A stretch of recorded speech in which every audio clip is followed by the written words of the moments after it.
Good morning, I'm Angelo Castro III, and we're joined today by a very special guest and co-anchor for today, Denise. Good morning. Thank you for joining us. Good morning, Diego. Oo. Alam mo, excited ako to be here and of course talk about our top 10 of the day. Oo, madami tayong pag-uusap. Monday, ang daming balita, ang daming nangyayari. Kakapagod. Anyway, thank you. We have bread and coco jam. Oh. Balita ko, favorite mo yung coco jam. Oh, that's why they keep on buying it kasi paborito ko yan eh. Rest assured, uubusin ko yan mamaya. Okay, we're serving you news in a countdown. All that before your second cup of coffee. This is Brunch. Starting our countdown with the UAAP men's basketball dahil finally the Ateneo Blue Eagles snatched their first win this season. Ateneo outsmarted Adamson's soaring Falcons in their match at the Smart Araneta Coliseum on Saturday, 60-51. Sean Tuano led the Blue Eagles with 11 points, 4 rebounds, and an assist. Before this match, the UST Growling Tigers bounced back and escaped NU Bulldogs 67-64.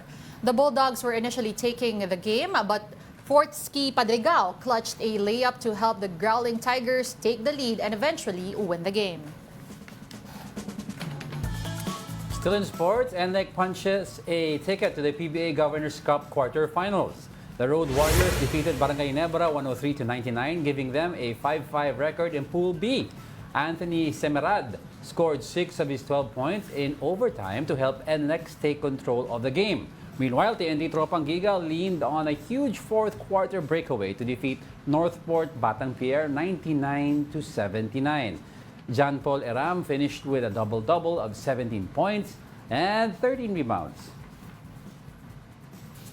Ayun, Ateneo finally its first win. Kasi sabi ng coach nila daw, lahat ng losses nila, if you also look at the games, they were leading for the first few quarters. Tapos sa third quarter, nagko-collapse lagi ang Ateneo. This time around, they took the third quarter and true enough nga, they won. Oo, especially, alam mo, interesting ang panoorin itong Ateneo because we all know how dominant they were in the past couple of years. That's Pero right. ngayon, it is a more challenging season para sa kanila because of new players, younger players. Younger team eh. That could be the reason also why you... Kasi they're rebuilding eh. Hindi, pero yung sinasabi mo kanina, no, kung bakit sa dulo sila na That's right. collapse. Oo, yung maturity at to maintain the lead. The character also. Character because all throughout yung mga 3 losses nila, lamang sila eh. First to second, pagdating ng third, wala. Nagko-collapse sila. Whereas Lasal naman, on the other hand, they're an older team. So hence you see their perfect record. Siyempre, sorry, I had to put that in. Kasi talo Lasal. Ay, nako, may 1 loss na si Lasal. Tinalo ng UE. Oh, yan. Well, first loss, so 3-1. And you know what? If you do get a loss in the UAP or for any league for that matter, mas okay na nga na makuha mo sa start. That's right.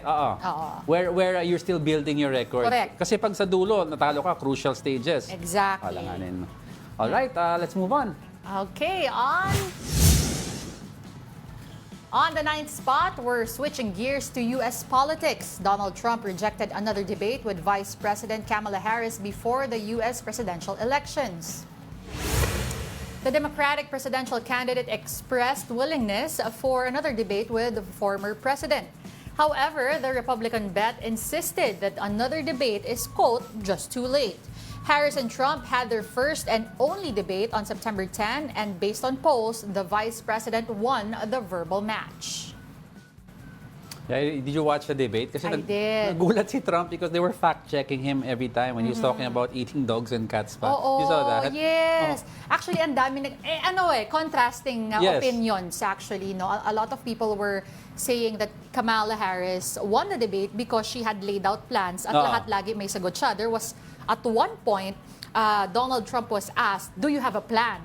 And then Donald Trump, I remember him saying, I have a concept of a plan. I'm not president yet. Yeah. So parang dun pa lang, ang dami ng komento kagad ng mga tao. Yeah, oo. Pero kasi I think ang complaint din ng side ni Donald Trump is that yung network that hosted that debate daw was more on the liberal democratic side. So they were fact-checking him left and right. Correct. But whether you're fact-checked or not, that the mere fact, if you're telling the truth naman from the start, then kahit i-fact-check ka pa, wala naman magiging problema. Yung problema ay that took him down about eating dogs and cats. That really started his downfall. So now, if you see that trend, he started going down about who is to win this debate. Bumaba siya dahil doon. Actually, pati isa pa nga sa mga, we're showing the video now, pero isa sa mga minensyon ng mga netizens online, no, was the body language. Look at Kamala, she was smiling, different kinds of reactions, looking at Donald Trump, former President Donald Trump, and Trump really just blankly staring to the panel at minsan nakayuko. No? So, is this an indication na mas may direksyon yung si Kamala Harris during that debate? Again, contrasting opinions. Some would say naman kasi Donald Trump maintained his assertion that Kamala Harris is just an extension of Joe Biden. Yun ang tanong, no? Lagi kay Kamala Harris. Kaya ba niyang humiwalay dun sa policies? Will she throw him under the bus? All right. Let's move on to our next. Next in our countdown. The Transportation Department has moved its plan to penalize erring motorists along expressways. The DOTR was supposed to impose fines on expressway violations beginning October 1. Now, these include penalties on motorists with no radio frequency identification or RFIF tags. But the agency has decided to defer its implementation to January of next year. Motorists entering an access highway without RFID tags will incur a fine of up to 5,000 pesos. Paano yung kasi yung RFID minsan nagwa-warp sa heat, so hindi nababasa. Parang I heard na nagde-debate pa sila whether they'll allow the cards sa mga special lanes na rin yun. Kasi ang sabi nila, gusto nila all tags are working para dire-diretso.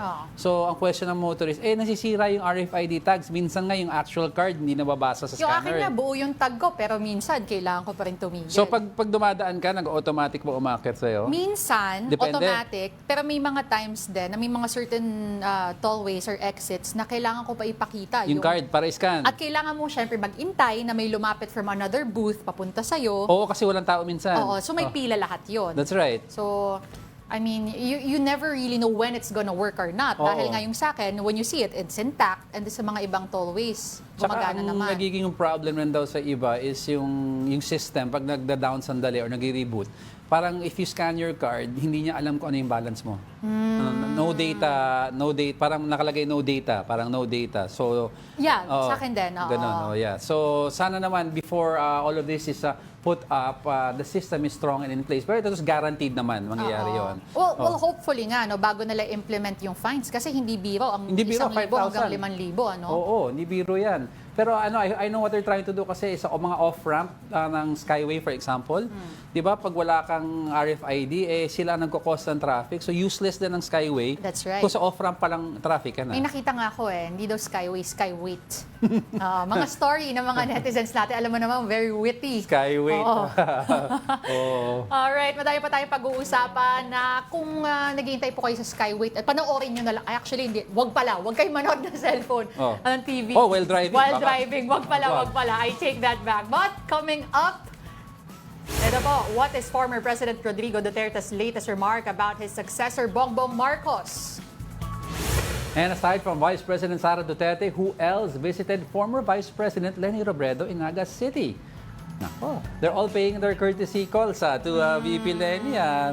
After VP Sara, may from the BBM admin naman dumalaw. Sunod. May religious naman daw kasi event. Good morning sa lahat ng viewers natin. Si Sam Pokemon Go, Gary Field, si Vlad. Although sa mga loyal viewers natin, sabi, minsan kasi high blood sila pag may issue nga politics. Kaya sabi namin, kalma lang, relax lang, di ba? Chill lang tayo. Pero syempre naiintindihan natin yung ating mga viewers, no? Dahil syempre kung ano yung nangyayari sa ating politika, apektado pa rin They're very much, because we're all affected, di ba? Anyway, let's move on with our countdown. Straight to our top 7. The Philippine government is urging Filipinos in Lebanon to consider leaving the country. The Foreign Affairs Department says around 1,000 Filipinos want to go back to the Philippines. Lebanon remains under Alert Level 3, which means a voluntary repatriation is in place. This comes after the detonations of hundreds of pagers and walkie-talkies used by Hezbollah members. Kasi matagal na tayo under Alert Level 3, but Filipinos are not reacting too much, no? what we are doing is simply to advise our kababayans there to do what is sensible, what is prudent, and leave Lebanon what the situation right now is difficult. Yeah, when we spoke nga to the DFA, I think a month ago or 2 months ago, they were talking about kasi nag-escalate yung gulo sa Middle Eastern area, sa Israel area, di ba? And all the conflict that arises from that. They were talking about, should we and then ban, hindi na gawin voluntary ang repatriate, or should we forcibly repatriate and ban muna the deployment of people in that area? Kasi right now, you're allowed to go to these areas and work, pero may hazard pay, di ba? May Yes. waiver kang pipirmahan. But at the end of the day, pag may gulo and we repatriate everyone, may cost na nag-i-incur din sa government, aside from the life that's put at risk. Oo. Ang hirap din kasi no, mag-impose, especially if is it covered by our legal system na kailangan pwersahan, bawal ibaban kagad nila. That's right. But again, it has to be explained better siguro the risk that would be involved. I'm sure alam naman ng ating mga kapwa Pilipino, no? Yeah. Pero hindi mo rin maiwasan for them to consider yung hanap buhay na kinakailangan din nila. So it's a tricky, sticky situation. Actually, I agree with you. Sabi mo, it's tricky. It's because when you interview most of them, they will tell you na, alam nila yung gulo nangyayari. They will tell you, pag umuwi ako sa Pilipinas, wala naman akong income. So they'd rather risk their life. Yeah, risk it than go home hungry. Diba? Which is a sad state of affairs na ganun yung choices natin. Na alam mong pag uwi ka sa bansa mo, magugutom ka lang. Unless, of course, there is a set plan as well for those workers na pagdating dito ay may plan B agad. Yeah, alam ko may business loan silang ibibigay with zero interest ata, di ba? But then again, sana we improve the situation of having jobs na sana a first choice for us to work would be still in our home country. Okay, sa feeling mo na you have to go abroad just to support your family. So difficult for these our hero OFWs. Ayan, okay, let's move on to the next. Coming in at the top 6, at least 25 people have been reported dead due to tropical cyclones and habagat. Most of these casualties are from the Mimaropa region. Some 13 people, meanwhile, were reported injured and 8 are still missing. Agricultural damage stands at over 600 million pesos, while damage to infrastructure is pegged at more than 20 million pesos. This is due to the combined effects of Verdi, Helen, Igme, and habagat. Now, take note all these calculations and the loss of life, wala pa dyan daw yung officially yung La Nina, where rains are supposed to get worse. Pero ngayon, sunod-sunod na, no? This September, parang ang daming nangyari bagyo, parang no? tatlo ata. Yung, si Karina, was it Karina yung mataas yung flood? Yung last, Karina nga ba? Parang, no? Parang ganun Karina. Sunod-sunod siya. And the most recent was si Helen. I think si After Helen. Hener. After Hener, that's right. Ayan, see on our screens now, we have 25 dead, 13 injured, and 8 still missing. After a certain time, they will be presumed dead kung hindi po mahanap yan. Unfortunate news, of course. One too many. That's right, one too many. Always naman. Siyempre, yung kasama dyan, yung damage to infrastructures, yung mga safe man, sabihin mong safe, pero yung mga talagang halos na wipe out din, yung kanilang mga tirahan, yung kanilang mga ari-arian. Saka yung livelihood ng mga iba, diba?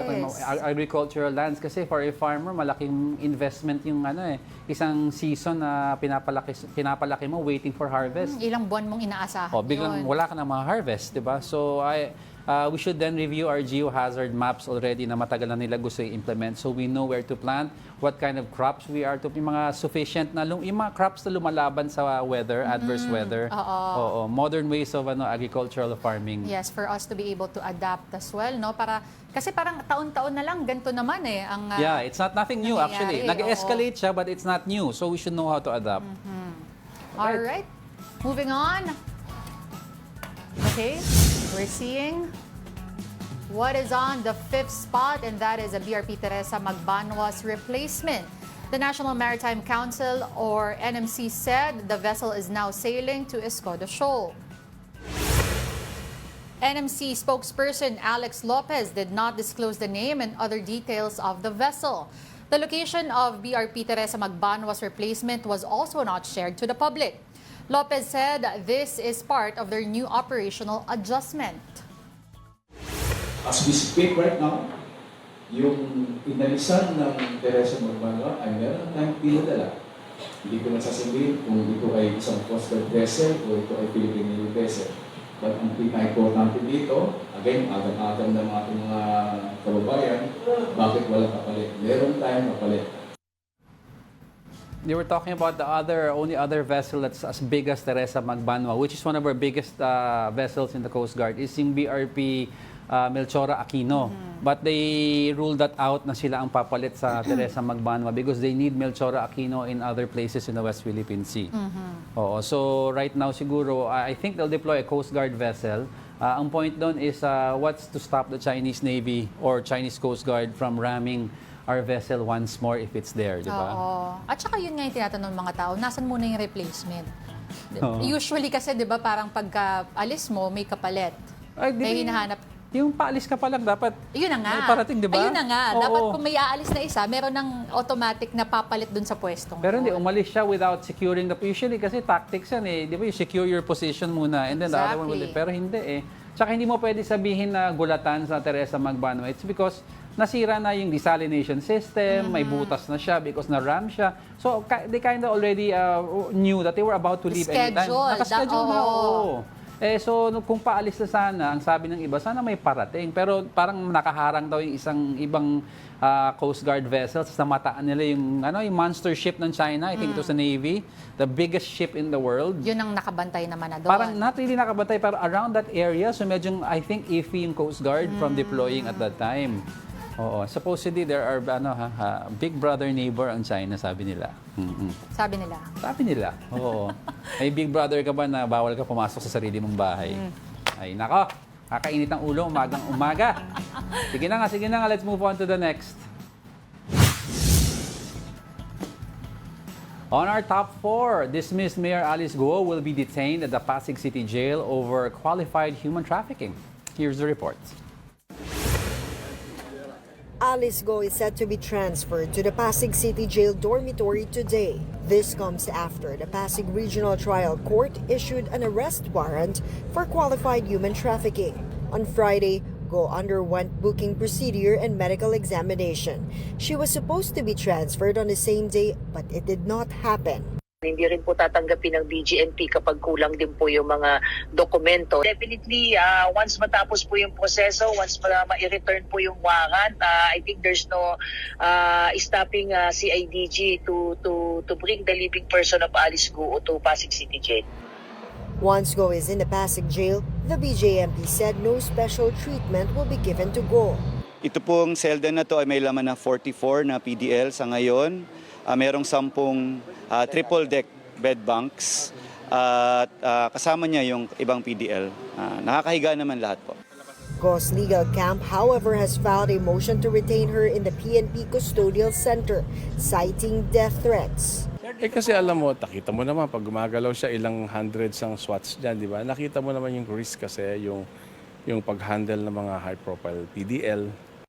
Meanwhile, PAOK confirms that alleged Pogo Big Boss Wang Ziyang is in Hong Kong. They are now hoping that he will be sent to the Philippines in the coming days.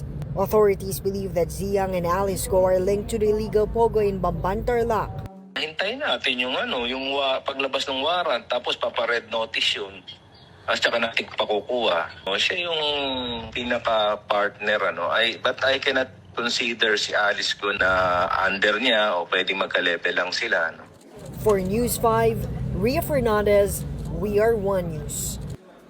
So madami siyang kasama sa isang cell. Ang question daw dyan is yung safety.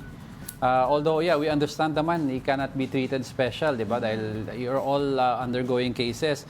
Pero obviously kasi madami pang alam si former Mayor Alice about bigger fish. And we need her alive. Hopefully, in the future, she tells everything, the truth. She decides to. Oo.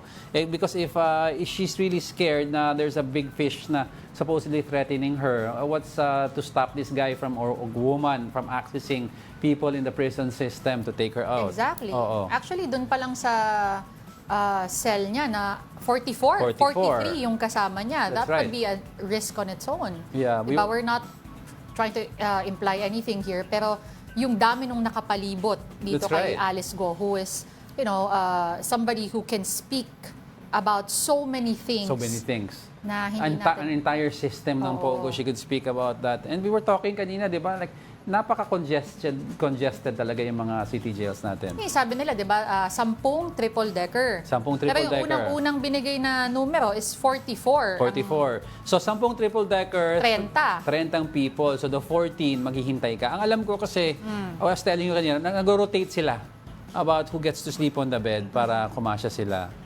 Oo. So, isipin mo, 14 are waiting for their turn to sleep. 30 matutulog, tapos palit, 14 siguro ganun. Paano kaya ang palitan doon, ano? Kasi may intindihan natin kung meron nakaset up sa sahig, may papag, at based sa araw, kung sino ang matutulog sa kama at sa papag. Yes, oo. Pero ang nabalitaan natin is may schedule per oras, tama ba? May rotation sila per hour who's going to sleep. And of course, tapos, well, we all know si Mayor Alice naman, bilyonarya. I wonder how she's going to adjust to this lifestyle. Kaya kung ako sa kanya, magsalita ka na ng tell the truth na. Maybe it will help you. Because let's see, if you were going to like what's gonna happen to you dyan sa city jail, it's gonna be very hard. Oo. But they are saying kasi na they wanted, di ba, initially meron pa nga sinabi na they wanted to transfer her to the RTC. Yes, sa RTC. And kaya rin siya, ito nga, ita-transfer dito sa Pasig City Jail. Pasig City Jail. Oo. Lipat na. Nalipat na. Okay. So, nalipat na siya sa City Jail. Okay, so today, she's there na sa City Jail. Sa binanggit po na selda na for 44. 44 sila, but sinasabi nga ni Denise, there are yung mga bunk beds of the 3. So, 3-level bunk beds times 10. So, that's only 30 people sleeping at any given time. Basta at the end of the day, sana they can secure her safety because we still want her to say what she knows. For sure, madami pa yung alam. Oo naman, marami pa. No? At sa pag nanood ka ng mga hearing, laging, di ba, ang paulit-ulit nating nadidinig doon, na invoke the right. I invoke the right. Against yun lang po alam ko. Your Honor. I'm so sorry po. I'm so sorry. Gusto ko po talagang magsalita. Si Senator, pero hindi si Senator Jinggoy Tuloy, napikon. Puro ka papakit ka, nagigigil si Senator Jinggoy. Ang naalala ko kay Senator Jinggoy, meron siya sinabi na gusto mo palang magsalita, ba't di ka magsalita? Diba? Gusto mo palang sabihin, ba't di mo sabihin? Hindi mo sabihin. Kaya umiinit na ulo, kailangan high blood na si Senator Jinggoy. Nako. Ay, nako. Kalma lang po dahil madami pa tayong hihimayin from all of the hearings, all of the inquisitions. Pero ngayon, puntahan muna natin what is on our third spot. It is President Rodrigo Duterte. Did he soften his stance about his successor, Bongbong Marcos? Because apparently for him, the Marcos administration did not commit any serious mistakes so far. During the Partido Demokratiko Pilipino National Assembly in Davao City, Duterte said he will be the first one to call out Marcos if he did something wrong. He insisted that he can still, quote, bear with him. The former president and his family was previously in word war with PBBM. He previously accused Marcos of taking illegal drugs. Meanwhile, his daughter, Vice President Sara Duterte, said she will never team up against the president. Parang napaka-contrasting yung sinabi ni PRRD about BBM. Just kailan yung mga scathing speeches niya against PBBM, di ba? Yayain kita mag-drug test. And then all of a sudden, okay na sa kanya. Is he toning down? Kasi yung support, yung numbers ng Duterte were going down. Yes, may trend niya, pababa. Pababa sila. So is he now reverting to being a little friendlier? Well, VP Sara doesn't seem like baliktad din yung kay Sara Kasi yung, di ba nga dati, unity ng unity. Ngayon, ang sabi, she was never friends daw. Ang kaibigan niya daw is si Senator Aimee. And take note, si VP Sara used the word never again, which is associated with Aquinos, diba? And she visited Lenny Robredo, former VP Lenny Robredo. So what's going on? Pero ngayon, si PRRD naman, okay naman daw si PBBM. Magkaiba na naman sila. At wala pa daw serious mistake, ang sabi. Aside from him accusing him of being a drug addict, wala pang serious mistake. Kasi malapit na ang October. Ayan. Filing na po ng certificate. Nagbabago ang ihip ng panahon. Minsan literal din yun, Siyempre, maulan din ngayon. Over months na rin. Oo. Over months na rin. Nako. Pero we'll see kasi we still don't know in final lineup or those who are decided to run for Senate or sa local. Madami pang pwede daw mag-iba. Yes. Basta ang nakaset lang yung so far lineup ni PRRD. You have Philip Salvador who's running for Mayor, Bongo Yabato, mga re-electionists yan. Yes. Oh, and when the numbers nga came, we were saying kanina, when the numbers came out, medyo bumaba sila Bato sa surveys. Kasi associated din. Association sa PRRD. And of course, you have the inclusion of two Tulfos in the top 2. That's right. Oo, so medyo talagang bababa yung iba. Ilang tulog na lang at ipapalabas na ang inaabangang programa sa TV5 na Ang Himala ni Nino. Pero bago yan, i-release muna ngayong Biyernes ang official theme song ng programa na pinamagatang Ngayon. Makakausap natin ngayon sa studio ang kumanta ng ngayon na si Carmela Lozana. Good morning, Carmela. Good morning po. Hello po sa inyong lahat. Thank you for joining us. Let's talk, before anything else, let's talk about yung song mo yung ngayon. What is it about ba? Ngayon po, siguro po ang song na yon is since ang Himala po ni Nino is very family-oriented na show and journey po kasi yun ni Nino. So, yung meaning po nung ang ngayon is parang wag kang susuko sa buhay na laging may bukas pa, ganon po. So, very inspiring. Yes, very Very inspirational inspiring. song po talaga siya. Carmela, curious ako, no? Because they say na with songs, it's not just about the lyrics, it's the Yes. melody, it's the feelings. Kumbaga, kung ikaw ang artist, it's the feelings that you make somebody feel or Yes. go through, di ba? Paano mo in-internalize yung kantang yon? Saan ka humugot para talaga ma-deliver mo yung tamang message dun sa makikinig? For me po, since matagal na rin po talaga akong nakanta, siguro po alam ko na kung paano ko i-deliver yung isang meaning ng kanta based sa lyrics niya.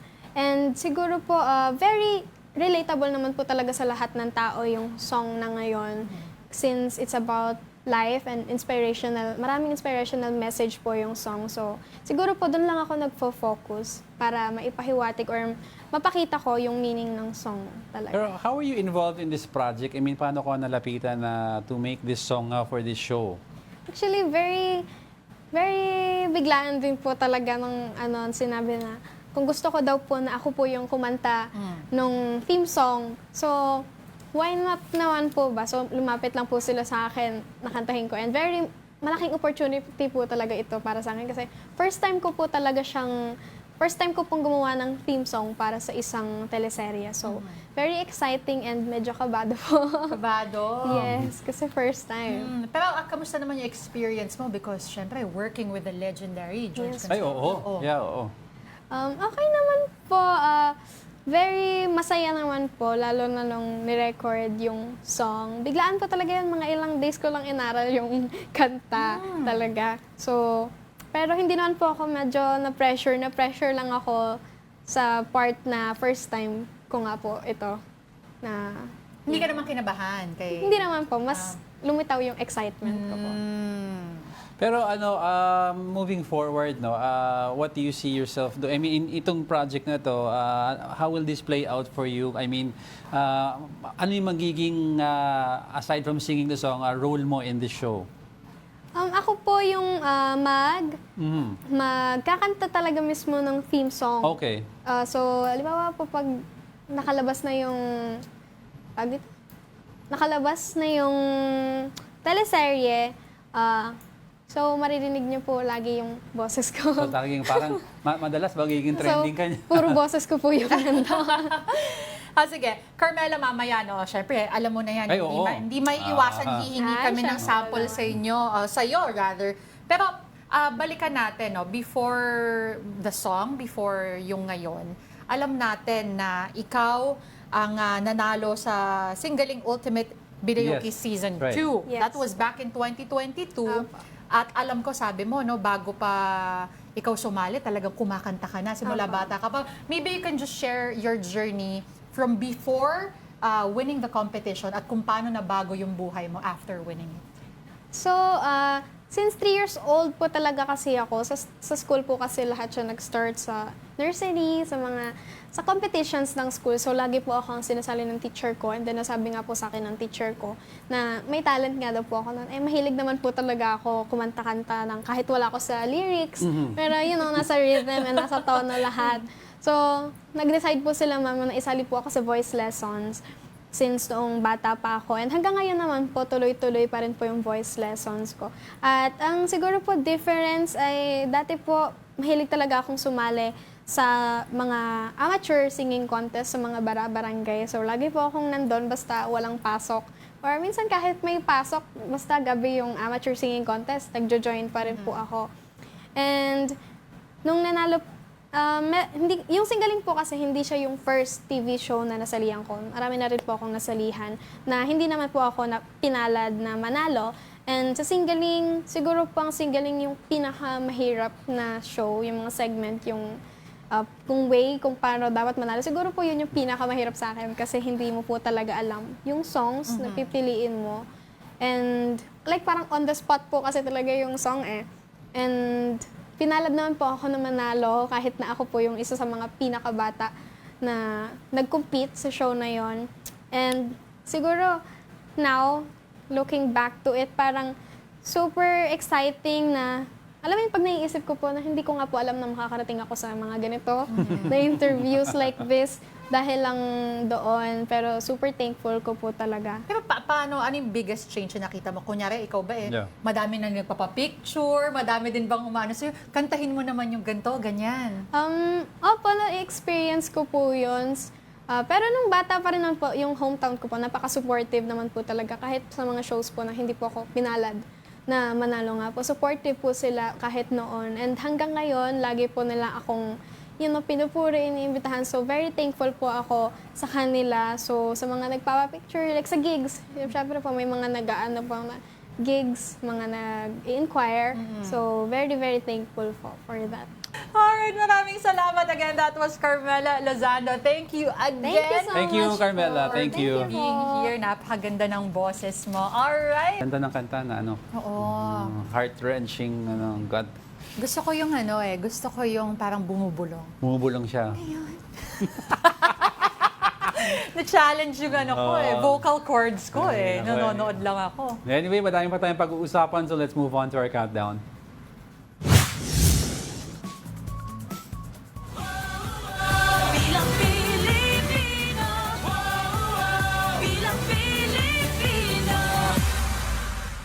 Now on our top two, Interior Secretary Benhur Abalos and Senator Bong Revilla met with former Vice President Leni Robredo.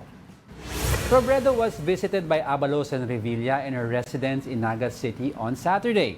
Now the visit comes amid the celebration of the Feast of Peña Francia in the city. Robredo says everyone who visits for the Peña Francia is welcome in her home.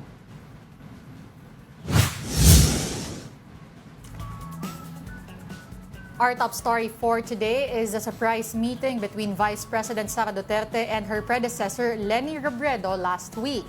Robredo's camp said the Vice President's visit was a surprise, but former Senator Antonio Trillanes III questioned this. Here's a report. In March 2019, then Davao City Mayor Sara Duterte called then Vice President Leni Robredo a fake Vice President. In 2022, Sara won as Robredo's successor, while the Vice President lost her presidential bid against Sara's running mate Bongbong Marcos. So it came as a surprise when reports surfaced that VP Sara paid a visit to the woman she once called a fake Vice President. Robredo spokesperson Attorney Barry Gutierrez confirmed this in an interview with The Big Story. He said Robredo received a message that VP Sara was in Naga City for the feast of Our Lady of Peña Francia and she was on her way to her home. Gutierrez insisted the two just had a personal talk and no politics were discussed under Robredo's roof. VP Leni was simply being a good host regardless of whatever personal political history they might have had. Nung sinabihan siya na kapunta na kami sa bahay mo, diba, she received them and sabi naman niya sa akin, they had a fairly pleasant conversation sa bahay. The office of the Vice President also confirmed VP Sara and Robredo's meeting. They said a friend of the vice president arranged a casual meeting with Robredo during her stay in Naga City. The OVP also noted that VP Sara was, quote, neither looked desperate nor distressed during her stay in Naga City. Former Senator Antonio Trillanes expressed disappointment about the meeting. In his X account, the former senator who ran under Robredo's ticket in the 2022 elections criticized the former vice president's decision to meet with VP Sara. Trillanes, a staunch critic of the Duterte family, believes Sara visited Lenny for positive optics amid the controversy surrounding her. He also said that Robredo accepting VP Sara into her home does not help their goal of bringing down the Dutertes. In a seemingly response to Trillanes, Gutierrez said it is right for Robredo to welcome Sara despite their difference in politics. He said, hindi tayo bastos. The next day, Robredo welcomed Senator Bong Revilla and Interior Secretary Benhur Abalos in her home in Naga City. She told reporters that everyone is welcome in Naga City for the Peña Francia Festival, regardless of political colors. Mobile journalist Kayla Macantan, we are One News. Now, to further get his insights about this, we have former Senator Antonio Trillanes the fourth on the line. Good morning, sir. Good morning po, Miss Angela and sa ating mga viewers. Denise po, sir, together with Diego. Yes, former Senator. Senator, I'd like to ask you, let's get right to it. We all know po, sa October, we have the filing of certificates of candidacy, and we had VP Sara visit former Vice President Leni Robredo after po yung away niya sa lower house. Tapos the next few days, Senator Bong Revilla and si Secretary Abalos naman. Ano po ang basa nyo dito sa nangyayari? Is this part of the upcoming elections? Yan ito po, no? Kailangan natin i-differentiate yung visit nila Senator Bong Revilla at Secretary Abalos, no? Kasi candidate sila dito sa upcoming election. So, ginagawa naman po yan, ano? Nagko-call ka sa mga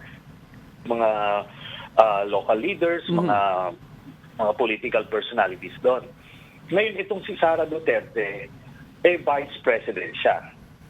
But ang context nito, ang larger context nito, under siege siya, di ba? Iniimbestigahan siya sa House ng corruption at kung ano-ano pa. So, iba yung konteksto ng pagbisita niya. And ganito yan, no? Hindi naman kasi totoo rin yung sinasabi na biglaan niya, na planado po lahat yan. Nagko-coordinate po yan. Kasi di ba, out of courtesy, ikaw, magko-coordinate ka na bibisita kami dyan, pupunta kami dyan. So may prior coordination. Ngayon, yung sinasabi ni Attorney Barry Gutierrez na 30 minutes na lang, short notice yan, that is a lie. Yun naman yung dati kinamumuhian ito si Harry Roque dahil grabe magsinungaling. Tapos ang itong VP Lenny na camp, ito, di ba, where they're projecting na sila yung maayos, sila bakit kailangan mag-cover up at bakit kailangan magsinungaling as though she didn't have any choice. Of course, she did have a choice, no? At ito lang naman yung sinasabi natin. Yung sensitivity, kasi supposed to be the lines have been drawn, no? 6 years namin nilalabanan yan at tinitindigan kasi talagang inopress nung pamilyang Duterte ang sambayan ng Pilipino, no? Yes. Ngayon, hindi pwedeng parang i-disregard yon. Yes. Diba? Doon na tayo. Courteous naman talaga si VP Lenny, ganyan. But may mga linya, di ba? So yun lang naman yun. Yeah, I'd like to ask the Senator about this lang. Do you think this is an effort on both camps po ni former Vice President Leni Robredo and si VP Sara to have a unified stance in politics? Sana naman wag, no? Kasi a few months back, si VP Lenny also met with Gloria Macapagal Arroyo. That's right. So which is who is also known to be an ardent supporter of the Dutertes at ngayon kalaban ng mga Marcos. So, nakakakita lang ako ng pattern na sana wag. Kaya nga I called her out na wag. Now, don't go there kasi ano yan, kalaban yan sila. Yun naman ang sinasabi ko, no? And alam mo nyo, syempre, may mga diehard followers si VP Lenny at ang pananaw nila hindi pwedeng batikusin. No? Hindi naman pwede yon. Kasi kung ako binabatikos ko mga incumbent presidents, lahat, tinitindigan ko, tapos hindi ko pwedeng punahin yung kakampi. Dapat walang ganon. Kung ikabubuti ng bansa, di dapat doon tayo. Ngayon, sinasabi ko lang, yung optics kasi ng nag-meeting sila ng 1 oras, ano yun, sa public at large, ang senyales nun, okay sila. Natipong chami-chami sila, di ba? So, may problema kami doon. At least on our end na mga tumindig at lumaban dito sa mga Duterte. So, yun. And antayin natin kung anong mangyari after this. Sir, we also want to get your take, because nagsalita po itong si spokesperson na Barry Gutierrez at ang sinabi niya, and I quote, hindi tayo bastos when it comes to the visitors, regardless naman daw po ito of the political affiliation. What's your take, sir? Well, that's the afterthought explanation. Kasi, napuna na di ba? Pero, alam nyo, sinasabi nila yan, pero I don't see any scenario na makikita kong magmi-meeting o i-welcome ni VP Lenny, yung mga gaya nila Amy Marcos o ni President Marcos o any member of the Marcos family. Di ba? Kasi yun naman yung personal line ni VP Lenny. Kaya, kumaga, naiintindihan natin yan. Di ba? Hindi mo naman kailangan masusin. Kailangan mo lang naman umiwas ka dun sa picture na yon. Kasi nga, may plano yung Sara Duterte camp na ipakita na, kita mo kaibigan kami nitong mga pig. So, alam mo yung agenda nila. Kasi pagka nag-invite sila, humingi sila ng request na makipag-meeting sa'yo, iisipin mo kagad, instinctively, ano ba agenda nitong makikipag-meeting sa atin? So, alam mo yan. You cannot be naive, and they cannot pretend to be naive. So, alam mo yung scenario ng isa, yung optics sa isa. Now, by agreeing to that, ibig sabihin, pumayag ka to be part of that agenda nung bibisita sa'yo. Di ba? Kasi may mga personalities na ayaw mong maging kasama mo sa picture. Kunyari, picture ni sino ba? Ni Alice Guo. Subukan natin. O pupunta kunyari si Alice Guo dyan, magpepenya Pransya. Sabihin mo nga kung tatanggapin niyo yun kasi courteous siya. No, I don't think so. Yes, Kumbaga, kaya nga itong sila Attorney Barry Gutierrez, huwag nyo na kaming paglolokohin kasi nakaka-insulto niloloko niya yung public at large. Hindi sasabihin mo, welcome lahat. O sige, papuntahin nyo dyan si Alice Guo, magpa-picture si VP Lenny. I am sure hindi nila papayagan, di ba? You draw the line somewhere. That's right. Medyo nakuha naman yung punto mo, Senator. Dami pang sanang gusto tanungin, kaso kulang na po ng oras. But we hope po, Senator, that we can invite you again for a longer discussion po on the show. Yes, sir. Yes, sir. Thank you very much for joining us, former Senator Antonio Trillanes IV, for joining us on Brunch. Morning po. Morning. Daming Oo. Pero medyo natawa ko ng konti, isingit ko lang. Na pag daw yun ang dinala, pag daw si Alice Guo ang dinala sa Naga, walang magpapapicture. Siguro naman, dahil sa Pero, dami ng issue nung nagpa-picture. Pero nakuha ko yung point ni Senator Duterte. Yes. If you're shielding your, kunyari, yung si Barry Gutierrez is shielding VP Lenny from possible criticism. Dapat hindi na nangyari. He could have just said no to everyone na lang and she just maintained her own stance. So, nakuha ko yun. Dami pa tayong pag-uusapan. But then again, that's it for today muna. Thank you very much, Denise, for joining us. It was really nice working with you. You were gone for quite a while, no? Mga 2 months. Pero nakabalik na rin after Paris. And thank you for having me. At syempre, natutuwa rin ako na nakakwentuhan natin ng ating mga ka-brunch this morning. So, mga grupo natin. And for that wraps up today's episode of Brunch. Join us again tomorrow. I'm Denise Tam. And I'm Angelo Castro III. We are One News. All sides go. All the time.